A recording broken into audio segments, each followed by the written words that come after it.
Você está no canal Eu Estudo a Lição com o pastor Samuel Camilo. Hoje é domingo, dia 27 de outubro de 2024. E o tema que estudaremos na nossa lição da Escola Sabatina será o contexto do encontro. O texto que serve como base para o nosso estudo, João capítulo 4, versos 1 a 4, que vai dizer: os fariseus ouviram falar que Jesus estava fazendo e batizando mais discípulos do que João, embora não fosse Jesus quem batizasse, mas os seus discípulos. Quando o Senhor Jesus ficou sabendo disso, saiu da Judéia e voltou mais uma vez para a Galiléia. Era-lhe necessário passar pela Samaria. O desdobramento desse mesmo texto, os versículos 5 a 9 do capítulo 4, que dizem assim: assim chegou uma cidade de Samaria, chamada Sicar, perto das terras que Jacó dera a seu filho José. Havia ali um poço, o poço de Jacó. Jesus, cansado da viagem, sentou-se à beira do poço, e isso se deu por volta do meio-dia. Nisso veio uma mulher samaritana tirar água, e disse-lhe: Jesus, dê-me um pouco de água. Os seus discípulos tinham ido até a cidade comprar comida. A mulher samaritana lhe perguntou: como o senhor, sendo judeu, pede a mim, uma samaritana, água para beber? Pois os judeus não se dão bem com os samaritanos. Esse texto ele vai nos mostrar o contexto no qual aconteceu o encontro de Jesus com a mulher samaritana. Ontem eu já tive a oportunidade de poder passar para você o panorama histórico da razão pela qual os samaritanos e os judeus não se dão bem. Se você não teve a oportunidade de poder assistir o vídeo de ontem, por favor, assista aí no nosso canal, você tem a oportunidade de poder ter aí acesso ao vídeo de ontem. Ele vai te ajudar a entender um pouco da razão pela qual judeus e samaritanos não se acertam. Mas aqui o texto vai mencionar que o contexto imediato dessa viagem de Jesus para Samaria se dá especificamente porque Jesus estava na região da Judéia.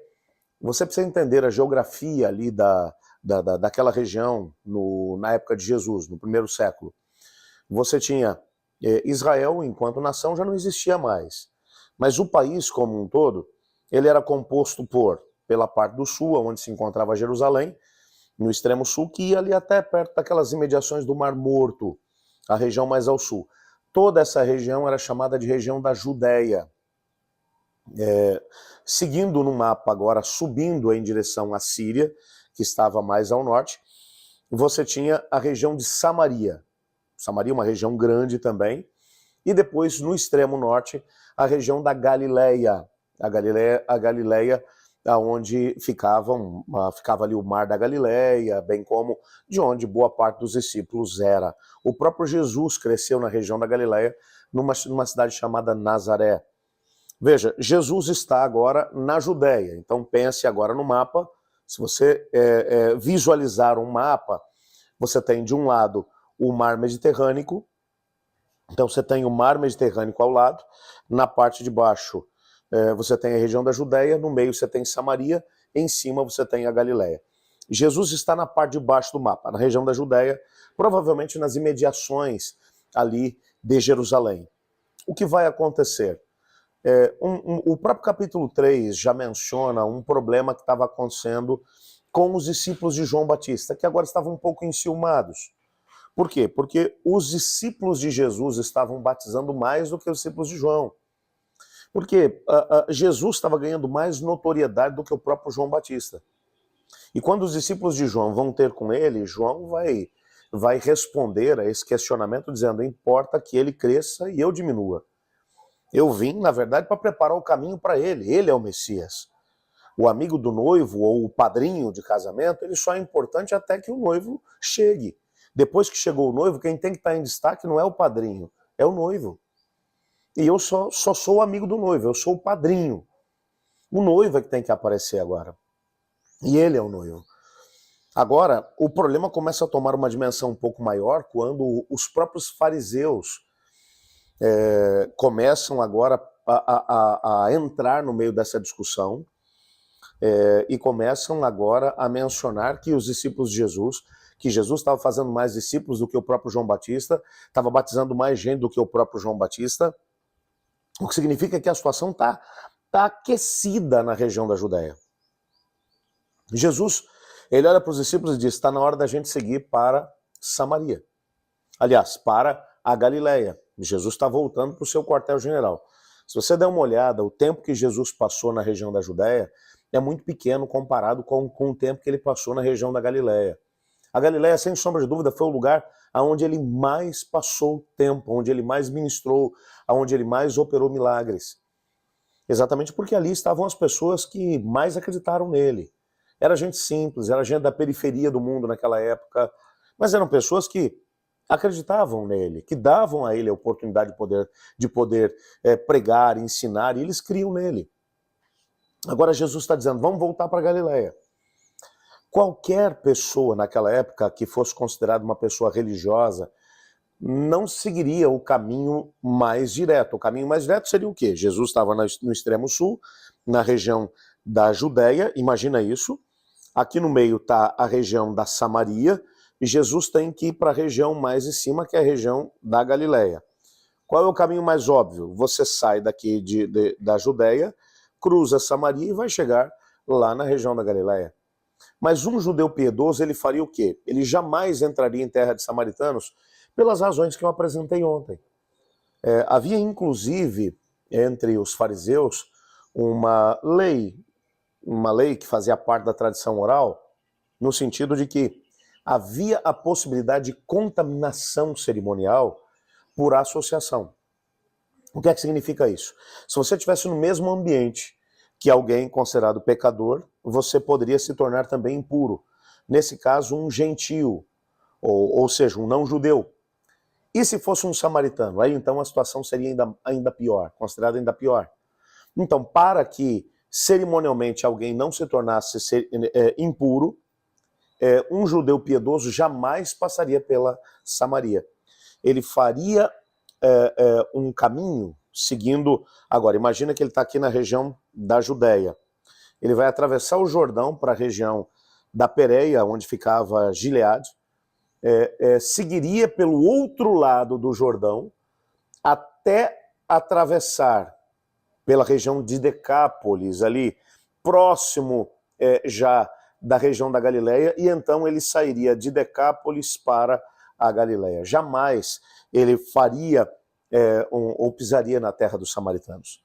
Mas o texto bíblico vai dizer, eu quero só olhar de novo com você aqui o versículo 9, que vai dizer, aliás, o versículo 9 não, desculpe, eu estou pegando aqui o texto errado, só um minutinho, é o capítulo 4, versos 1 a 4, ok? O verso 4 vai dizer, e era-lhe necessário passar pela região da Samaria. Provavelmente, os discípulos de Jesus devem ter reagido quando ele disse que ele precisava passar pela Samaria.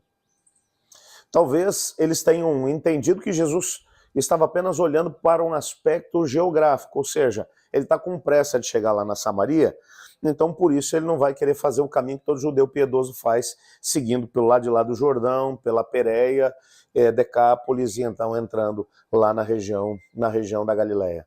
Ele está querendo ir direto, então por isso era importante que ele passasse pela Samaria. Mas na verdade o que o texto está deixando claro é que Jesus estava passando pela região da Samaria por causa de uma mulher que ele queria encontrar. Isso é uma coisa extraordinária. E Jesus está seguindo agora em direção à Galileia, ele vai passar por um local onde qualquer judeu devoto o criticaria tremendamente por passar, e ele se tornaria cerimonialmente impuro pelas leis deles, não pela lei do Pentateuco. O Pentateuco não tinha nenhum tipo de lei que trabalhasse a questão da contaminação por associação. Mas eles vão agora seguir nessa direção, vão atravessar a Galileia, porque lá na região de Sicar, e o Poço de Jacó ficava mais ou menos 1,5 km da cidade de Sicar, uma mulher iria se encontrar com Cristo Jesus na hora do almoço, ao meio-dia, numa região realmente considerada complexa. Então, só para você poder ter aqui uma ideia do que o texto está tentando ministrar para a gente. O texto está tentando dizer para a gente que Jesus ele vai chegar lá na região da Samaria, uma região cerimonialmente impura para os judeus, para se encontrar com uma mulher. Quem era essa mulher? Aqui entra um outro contraste. Quando você vai olhar agora para o capítulo 3 diz que um homem piedoso foi ter com Jesus de noite, escondido, porque apesar de acreditar em Jesus, ele não queria se associar com Jesus. Está falando de Nicodemos. que vai demorar pelo menos 3 anos para poder se converter. Agora, no capítulo 4, tem uma mulher que vai escondida para para o poço ao meio-dia, não porque não quisesse se associar com Jesus, mas principalmente porque queria se esconder das pessoas da cidade, porque a sua vida era uma vida considerada impura pelos próprios samaritanos. Ou seja, ela era uma excluída entre aqueles que eram excluídos pelos próprios judeus.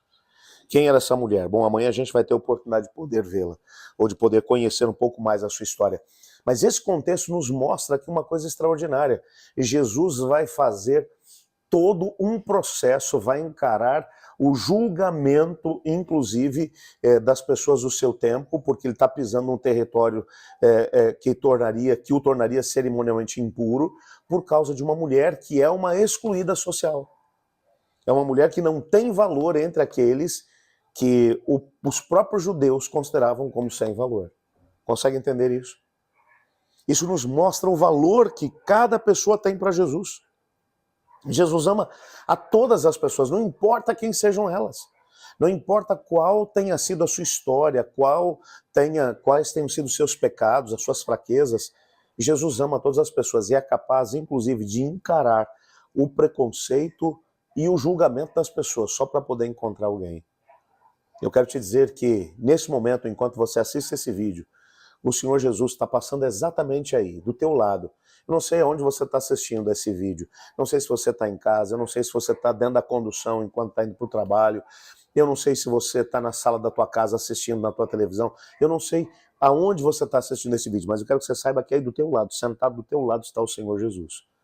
E hoje ele resolveu passar por aí para dizer para você, você é importante para mim, eu me preocupo contigo. E eu tenho bênçãos para você que talvez você não se ache merecedor delas, mas eu tenho para você. Deixa Jesus tocar no teu coração hoje. E eu tenho a certeza que você vai ser tremendamente abençoado por ele. Por falar nisso, ore comigo. Obrigado, Pai, por tua palavra, por sabermos que o Senhor nos ama, com um amor que é incomensurável. Entendemos isso pela forma como o Senhor lidou com a mulher samaritana. Coloco nas suas mãos, Pai, a nossa vida. Bem como cada pedido, cada luta que temos no nosso coração. Perdoa de acordo com a tua vontade, pois é o que oramos em nome de Jesus. Amém. Eu estudo a lição. E você?